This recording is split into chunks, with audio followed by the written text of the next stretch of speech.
Flammability range of natural gas is approximately 5 to 15%, where 5% is lower explosive limit and 15% is upper explosive limit.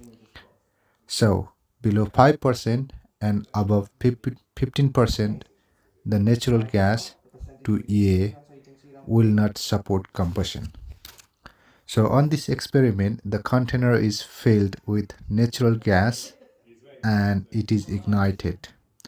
After a few minutes of ignition, the percentage of gas is lower, and when it reaches to 15%, all the gas burns in one go, resulting explosion. So bigger the container, bigger the explosion.